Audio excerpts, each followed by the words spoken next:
Before festival lanes, before opera stages, before moonlit fairgrounds and swirls of velvet, there was a child with a Barbie and a pair of scissors that didn't ask permission.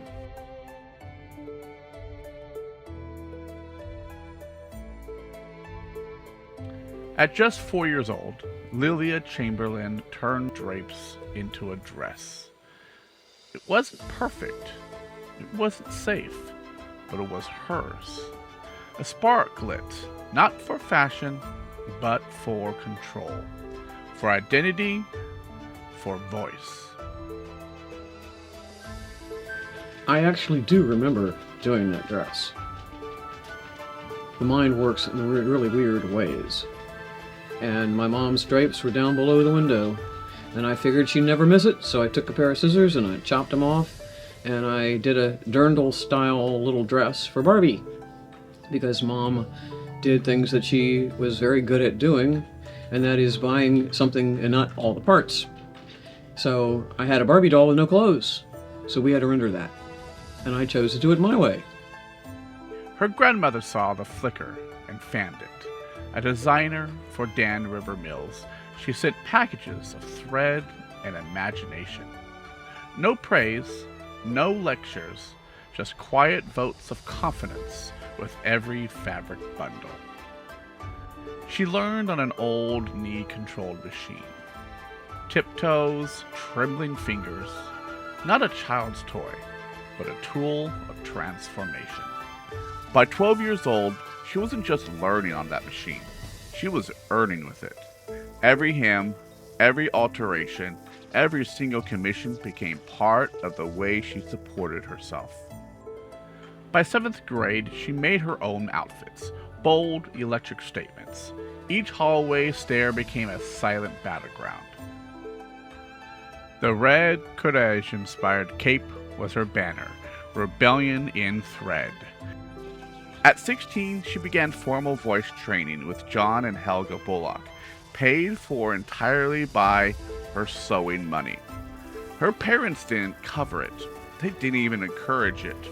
But she believed in her voice enough to stitch her way into every lesson.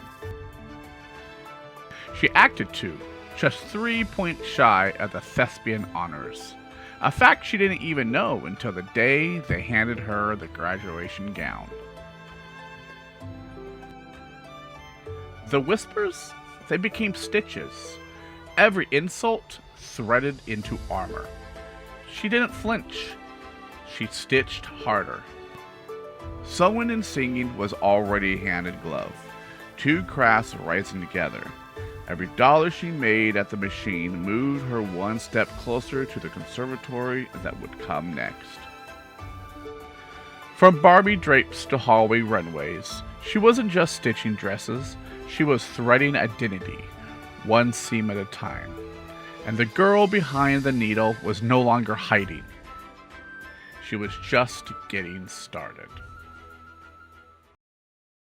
I started dressing my own weird way actually long before that, because my mother gave me my sister's hand-me-downs that never fit, so therefore I had to come up with my own. And the many boxes of fabric my grandmother sent to me became things I wore and turned into things to wear to school, which is why I identify in my own weird way to Dolly Parton's coat of many colors, because I dressed like Dolly in that one way. I came up with some stuff that, oh my God, you would have gone, nobody would be caught dead in that. But I also mastered things like learning how to put in sleeves, setting in all kinds of different things that became normal, functional, and in fact made my clothes for real to wear to school by the time I was in junior high.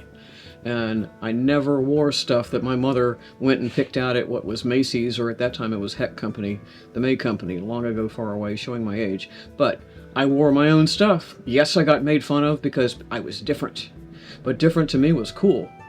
And my idol at that time was Bonnie Raitt, and her album where she's reclined on a bench and she's wearing a pair of brown lace-up boots that I had to have those boots. And I worked my butt off with sewing money and went to Georgetown Leather Design and bought those boots and wore them with tight jeans with patches all over them, and I looked like a cool hippie, and I looked like a hippie with money. And we looked really, really neat, and it became my identity right then and there, and went on to the other stuff. We also, in high school, built costumes for every musical George C. Marshall's high school ever did. And this is how we wound up finding out the thespian stuff, because I never knew, but I did Hello Dolly, we did Showboat, about 5 or 6 other ones, Guys and Dolls. I mean, literally, every year they did something. And who did they come to? Because my next door neighbor was a thespian and says, "Oh, I know Liso's. She'll take care of that." And by damn, there we went. But my way of how I learned to do things was but nowhere near what we became. But that was my training ground.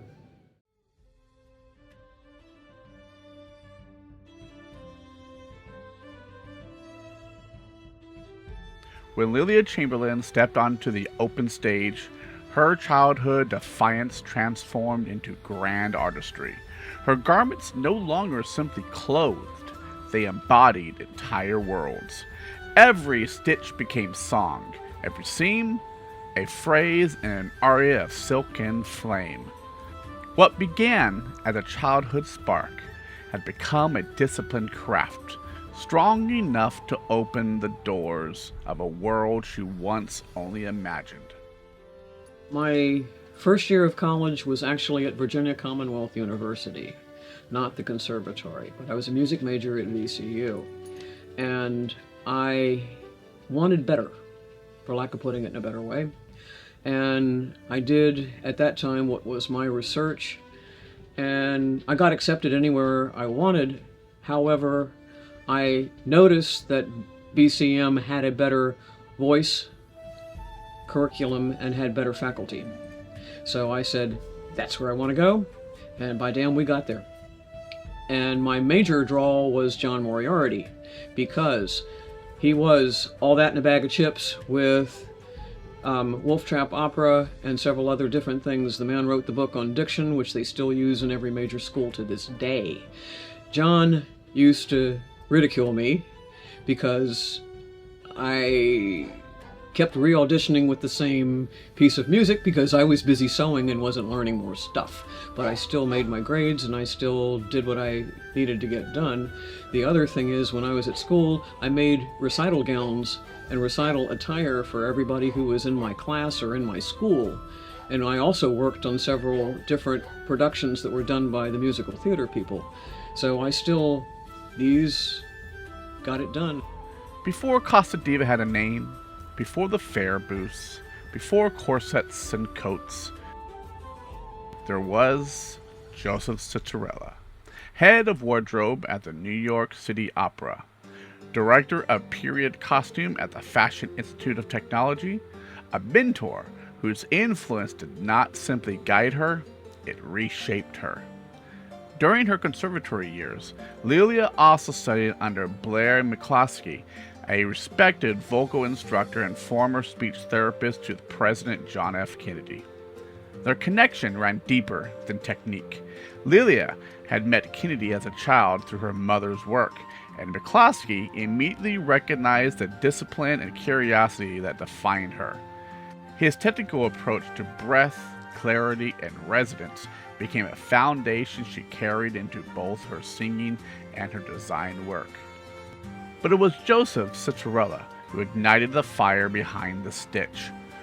One moment stands eternal: a pink opera dress, brought to him with pride. What stayed with me was his instructing me that I needed to add an additional piece because it was a 4-piece construction on the body. I needed to add a 5th because it would create a better silhouette. I also changed a few things about it that made it so that it would flex with singer's ribs, because one has to be able to expand and contract and have it never be obvious. And we learned how to do that through Joseph. And I still do that with our corsets to this day. From that day forward, she understood design not as decoration, but as storytelling.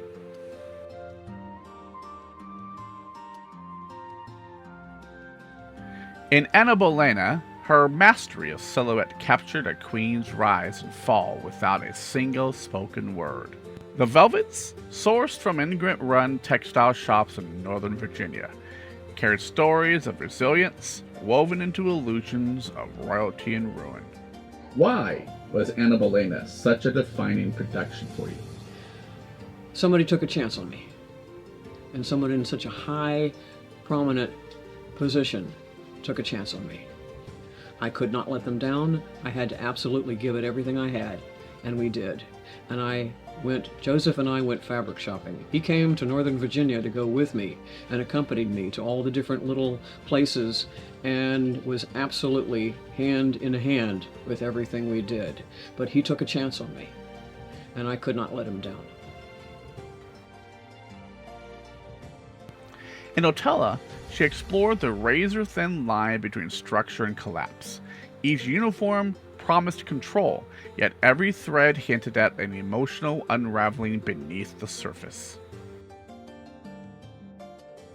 With Carmen, she painted defiance in scarlet thread, a costume that demanded attention and held it. Aida brought monumental pageantry. Draped like living monuments, her designs echoed love, conflict, and destiny in every sweeping fold. Tosca was vengeance sewn in velvet. Every fold concealed intention, every line shaped the threat beneath. In Faust, she rendered temptation in fabric, where elegance masked danger, and every hemline echoed the cost of wanting more. Each design was personal. She documented them not as records, but as devotion. These were never mere costumes. They were armor. As her career deepened, she came to understand that acting was never her truest strength lived. The power was in her craft, in the precision of her hands, the discipline behind her eye, and the creative force that shaped every stitch. The stage held her voice, but the workshop held her soul.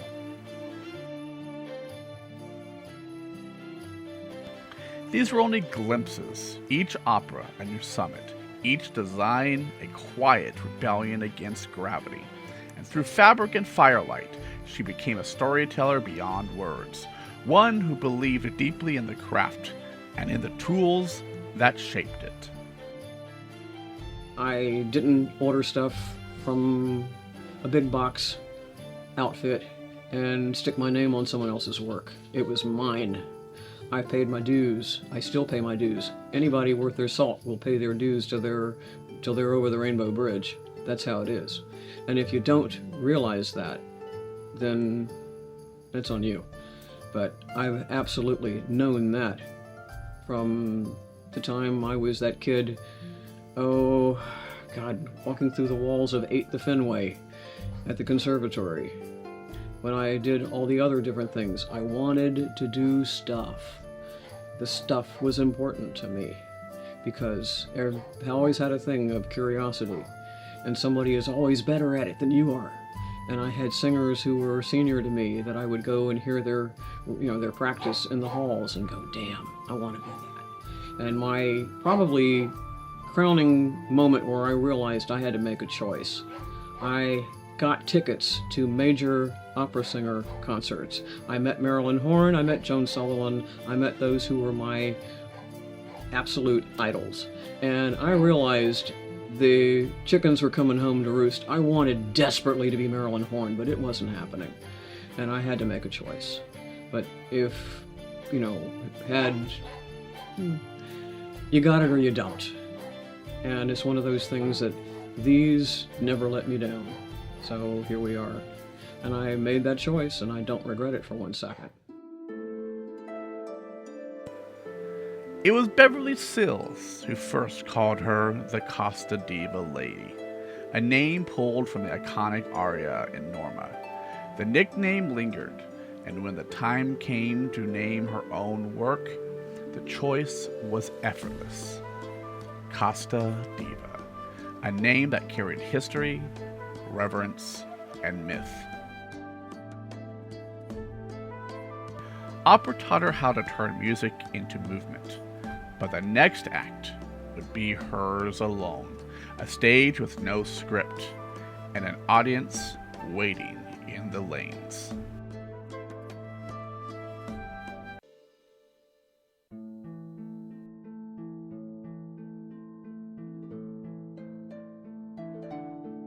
What followed was not an ending, but a convergence.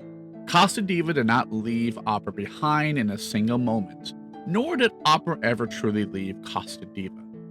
Instead, two worlds began to run side by side, sometimes in harmony, sometimes in tension. And opera production and festival life merged into a single, demanding reality. By the mid-1990s, forces beyond artistry began to reshape the path forward. The government shutdown of 1995 halted funding for many opera companies overnight, leaving productions unpaid and contracts frozen. For Lelia Chamberlain, whose work depended on these institutions, the silence was sudden and destabilizing. Survival required adaptation. I was terrified. I cannot emphasize enough. I was stone cold terrified because I knew I had a house with a mortgage, I had people to pay, I had workers that needed their pay, I had to come up with something and do it in a hurry. And I was asking everyone I knew, who did they know, come up with an idea, what can we do, because I know I got product, I could sell it, I could liquidate, I could do all kinds of stuff to scare up funds to still continue and do other things.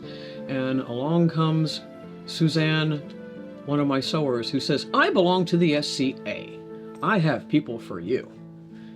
And snap, that changed my universe. We started going to kingdom level events, the coronations, I got weddings. The area around Long Island, New York saved our butt. Followed by around Baltimore and several of places that I'm trying to think of going toward Connecticut and in through East Coast. I hadn't discovered Texas yet. That would come later. But then and there, they absolutely embraced and saved our butts. Yes, I got rid of a lot of things that they kind of needed to go. A lot of my regular base customers had already seen them once, and that was when it was time to go. And we looked new because we started out all over again. And I discovered from doing this, we could keep doing that because it's a constant regeneration of income and there's a crowd to buy it when you're done. So that still exists to this day. This is why we could still do this. I have no doubt. Yet two worlds rewarded success in a very different ways. Within the opera and entertainment industries, Casta Diva's work moved quietly, but wildly. Garments appeared in television productions, masquerade scenes, period moments, used where elegance needed to be both seen and unseen. Costumes built for stage crossed into camera work, used in shows like Guiding Lights and One Life to Live, and into editorial photography tied to major performers and productions. These moments carried prestige, they carried reach, but they were distant. Selling directly to the public was something else entirely. At festivals and SCA events, the exchange was immediate. The wearer stood in front of the maker, fittings happened face to face, garments did not appear in institutions, they became part of daily lives. Throughout the late 1990s and early 2000s, Casta Diva lived in both realities at once. Opera productions continued, sometimes robust, sometimes sparse, while festival appearances expanded across festivals such as the Pennsylvania Ren Fair, King Richard's Fair, Florida Renaissance Fair, including the Bay Area and Brevard festivals, SCA Kingdom events, conventions, and even tent shows. It was not a clean transition.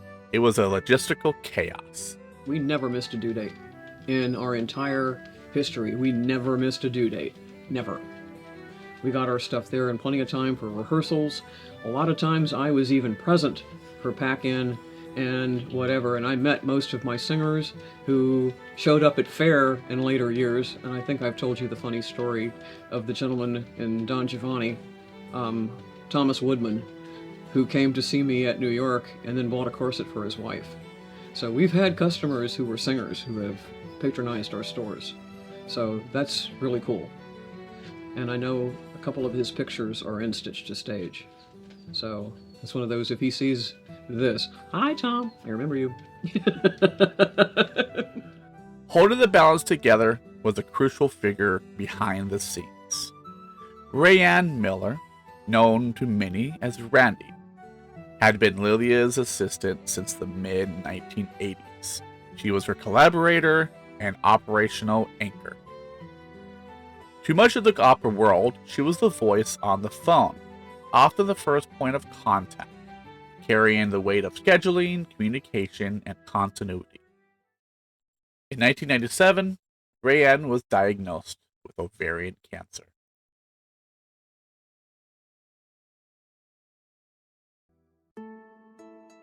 What followed was not a single crisis, but 7 years of endurance. She continued to work whenever she could. Festivals and opera calendars bent around treatment schedules, recovery days, and caregiving realities. Rayanne had no surviving family. Lelia became her constant caregiver, employer, business partner, while still holding the business together. It made scheduling in some cases difficult because sometimes the overlaps that occurred with the chemo, because it was the second day after chemo when the Cipro and all that stuff that goes into your body to counteract and make the things would go either haywire or not, and I had to be there. Now, we lived separately. We were very much too independent. She was my business partner in every sense, but we lived two very different lives. She did have an AA community that helped her out a lot with some stuff, but not everything, because they had lives too. And she stayed sober through all of this. And I quite frankly was concerned. I really was. But she held her promise to me, because I said, I will be there every step of the way, but you can't drink. Support came from both worlds. Opera colleagues and festival communities alike offered help, patience, and understanding. But strain accumulates. When Rayanne passed away in 2004, something irrecoverably shifted.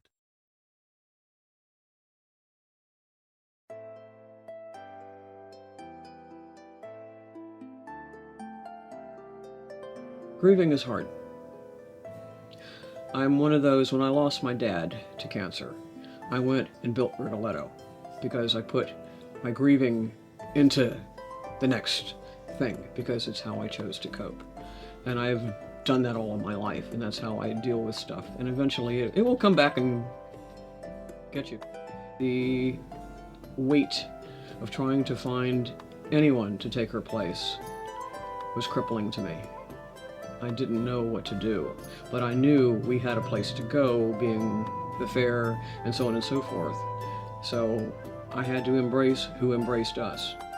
So sometimes that's where you go, even though I miss the opera world and I know we can handle it just fine, and I see what we did and I know we've got better. So it's kind of one of those, I don't think it's a stretch by a long shot. Opera didn't vanish right away. Its techniques, discipline, and identity remained alive, with future productions embedded deeply in the work.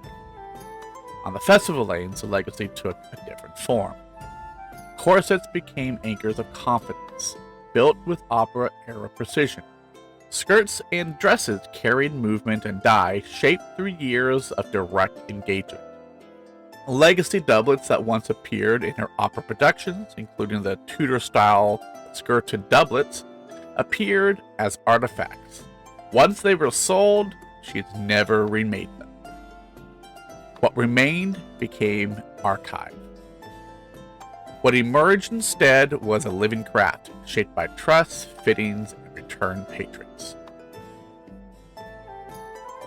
Through festivals, conventions, and SCA events, a new chorus formed. Not singers, but people searching for themselves, returning year after year, wearing stories stitched into fabric. By the time the dust settled, something irreversible had taken shape. Opera was no longer the dominant stage, but it was never gone. And even if Festival Life carried the legacy forward with her line of corsets, doublets, skirts, dresses, and her ice-dyed painted diva, that traces their origins to her opera life. Unfinished ideas began to take shape.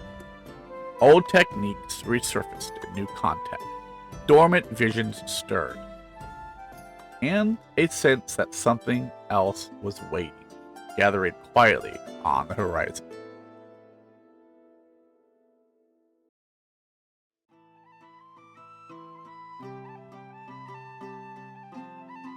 The opera stage taught Lelia Chamberlain how to sculpt emotion into form, how to turn music into silhouettes, and fabric into feeling. It taught discipline, precision, how a single theme can change how a story breathes. But those lessons did not belong only to the stage. They traveled past the proscenium, past the velvet ropes, into festival dust, into the streets where legends still walk. Because even when the show ends, the costume remembers. In 2025, on the cusp of 4 decades of artistry, something stirred again. The reawakening of language. The opera revival line was born, not as a step forward, but as a synthesis. A meeting point where the grandeur of the stage met the hard-earned freedom of the streets and festival life. Where gardens once designed for distant audiences were shaped for bodies in motion. The Gabriels were never conceived as fashion statements. They were born from motion, from combat, from breath, from the necessity of movement on stage. Both of their foundations, the Costanza and the Robin, began as fencing doublets designed for operatic productions where performers did not simply pose, fought, advanced, retreated, turned, and survived in real time beneath stage lights.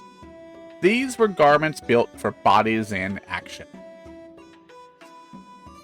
The Gabriel Vandelay traces its lineage to the Costanza, a fencing doublet designed by Lelia Baron Chamberlain for stage combat, and informed by her own training in fencing. The Costanza was never ornamental. Its lines were deliberate, its balance intentional. It was engineered to allow full freedom of the shoulders, controlled protection through the torso, and uninterrupted movement through strikes, parries, and turns. The DNA remains unmistakably in the Vandelay. The Gabriel androgynous descends from the Robin, whose origins also lie in fencing and rapid stage performance. Over time, structure evolved. Bones replaced illusions, grommets replaced concealment, the Robin emerged, and from it, the Gabriel androgynous. A garment shaped not by gender, but by motion. Both Gabriels carry the same intent. They are designed to move, to fight, to dance, to breathe. They are garments built for all bodies, across all identities, shaped by the belief that clothing should never restrict expression, only support it. The silhouettes do not dictate who the wearer must be.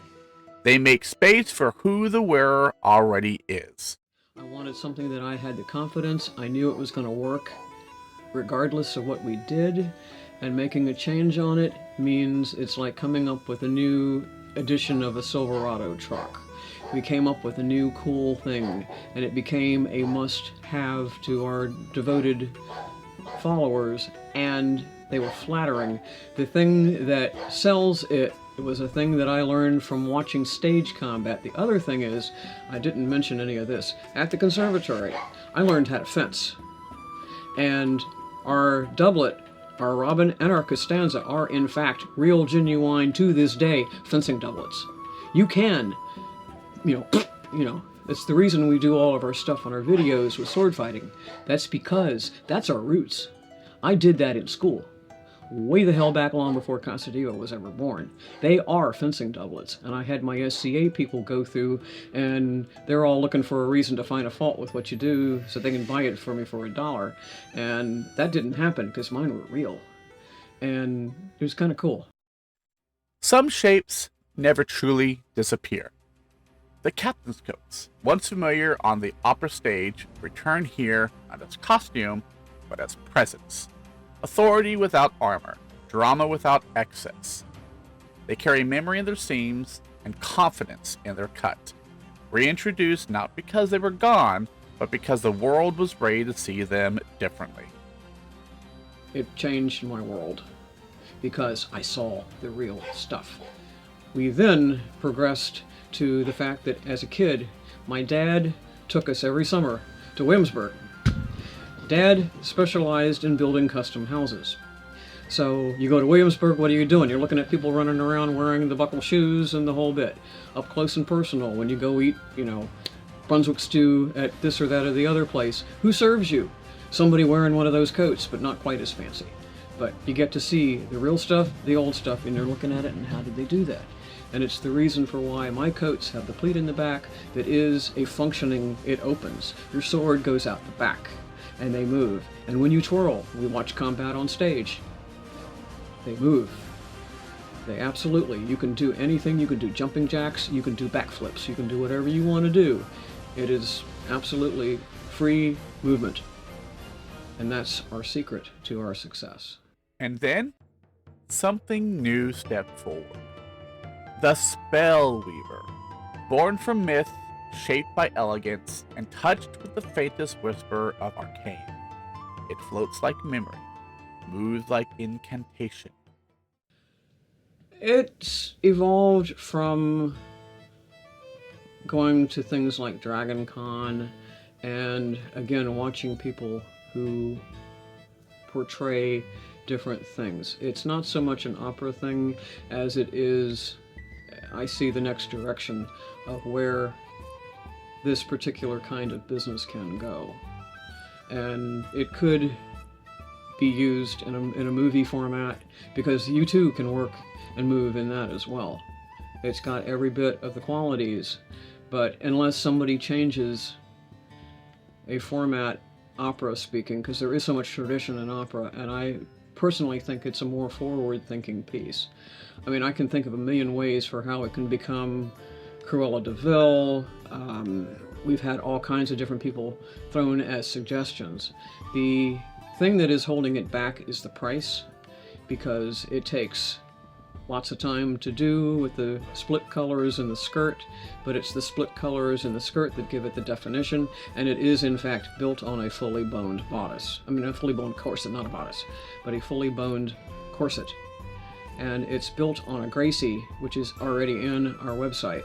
But the Gracie evolved after I got the answer from my customer base that wanted something with a shoulder to it, but wanted it to have more of a corseted feel. And that's why they are different than the Costanza. In every stitch, echoes remain. Anna's crown, Carmen's fire, Mephistopheles' waltz. And now, new stories join the chorus. These garments are not relics. They are living myths. Each thread an invitation, each piece a chance to step into your own legend. And so the work stands. Not finished, not abandoned, not yet answered. What comes next is not certainty, it is a question. If the world has changed, if the opera stage has shifted, if the tools, the voices, and the paths forward are different now, then the only thing left to ask is simple. If we build it again, will they come?